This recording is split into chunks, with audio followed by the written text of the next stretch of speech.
I haven't slept a full night since 1968, the day the Hells Angels gave a veteran his life back. The neon sign of Sal's 24-hour diner buzzed with a rhythmic hum, a sound that had become the soundtrack to Arthur's life for the last 3 weeks. Inside, the air smelled of burnt coffee and frying bacon, but for Arthur, an 80-year-old veteran with eyes that held the weight of half a century, the diner was no longer a sanctuary. It was a waiting room for fear. Arthur sat in his usual booth by the window, his hands trembling so violently that the black coffee in his mug sent ripples across the surface. He hadn't slept a full night since 1968, not since he came back from Nam. For 50 years, insomnia had been his constant companion, a ghost that paced the floorboards of his mind while the world dreamed. But lately, a new terror had joined the old one. For 21 nights straight, a black sedan with tinted windows had idled outside the diner. It didn't move, it just watched. Maya, a young waitress with a heart too big for her small town, watched Arthur from behind the counter.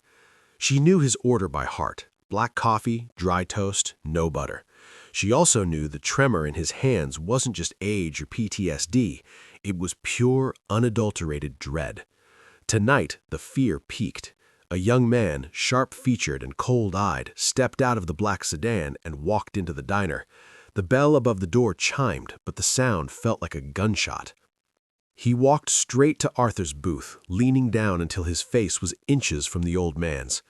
"Grandpa's house is easy to find," the stranger whispered, his voice dripping with menace. "We know where you keep the pills. Don't make us come inside next time." Arthur froze, his breath hitching. The young man smirked, turned on his heel, and left. The sedan peeled away into the night, leaving silence in its wake.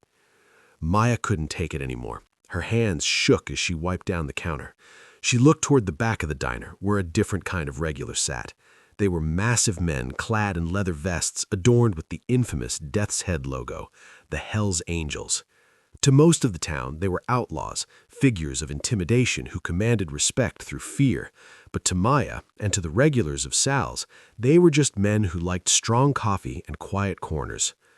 She took a deep breath, walked over to their table, and tapped the shoulder of the largest man among them. His name was Bear. He was a mountain of a man with a beard like steel wool and eyes that missed nothing. "Bear," Maya said, her voice trembling slightly, "you have to help Arthur. Those men, they're going to hurt him. They threatened his home tonight."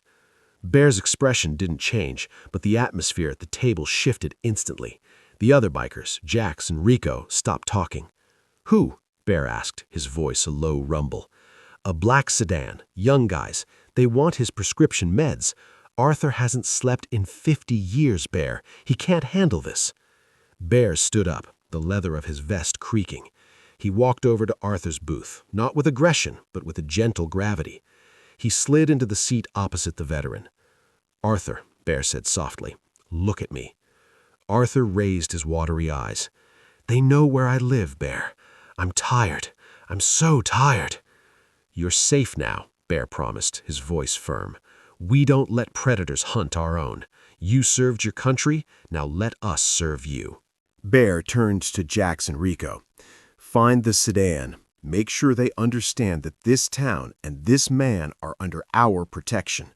Use whatever language is necessary to ensure they never return." Jax and Rico nodded, their faces grim. They left the diner with a purpose that made the air feel heavier. Meanwhile, Bear and another biker, named Ghost, helped Arthur to his feet. "We're driving you home, Arthur, and we aren't leaving until we know you're secure." That night, for the first time in decades, Arthur didn't walk alone into the dark. 2 massive motorcycles flanked his old pickup truck, their engines roaring like guardian lions. When they arrived at his modest home, the bikers checked every lock, every window, and sat on his porch until dawn broke. The next evening, the black sedan did not appear. In fact, it never appeared again. Bear later found Maya at the diner, a rare smile cracking his tough exterior. "They moved," he told her simply, "moved to another state, very quickly. They won't be bothering Arthur or anyone else here ever again." But the story didn't end with the threat removed. Something beautiful began to bloom in that small town. The Hells Angels didn't just protect Arthur, they adopted him. What started as a security detail turned into a family. On weekends, bikes lined up in Arthur's driveway as the brothers fixed his leaking roof, mowed his overgrown lawn, and stocked his fridge with groceries. Arthur, the man who had lived in a fog of exhaustion and fear, began to change. The tremors in his hands subsided. The dark circles under his eyes faded. One morning, Bear received a call from Arthur, his voice thick with emotion. "Bear," the old man choked out, "I slept. Last night I slept for 8 hours, straight through. I haven't done that since 1968. The news spread through the chapter like wildfire. The man who had conquered sleeplessness finally found peace, guarded by the most unlikely of angels. For 7 more years, Arthur lived in tranquility. He became a local legend, the grandpa of the angels. The diner became known as a safe haven, a place where kindness ruled and second chances were given freely. When Arthur's birthday came around, the Hells Angels threw him a party that shut down the block. There was cake, music, and laughter, sounds Arthur had missed for half a lifetime. When Arthur finally passed away, it was exactly as he had hoped, in his sleep, peaceful and pain-free. But his funeral was unlike any the town had ever seen. Over 100 bikers from various chapters rolled into the cemetery, their engines silenced out of respect. They lined the streets, standing guard one last time for the brother they had chosen. They honored him not just as a victim they saved, but as a hero who had served, suffered, and ultimately found family in the darkest of places. The story of Arthur and the Hells Angels reminds us that we should never judge a book by its cover.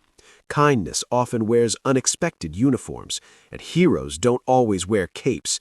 Sometimes they wear leather vests and ride heavy iron horses. It is a testament to the power of community, the value of protecting the vulnerable, and the belief that everyone deserves a second chance at peace. If this story touched your heart and restored your faith in humanity, please like, share, and subscribe to our channel. Your support helps us spread these messages of hope and kindness to millions of people around the world. Let's keep the spirit of Arthur and his guardians alive. And don't forget to tell us in the comments, where are you watching from? We love hearing from our global family. Thanks for watching.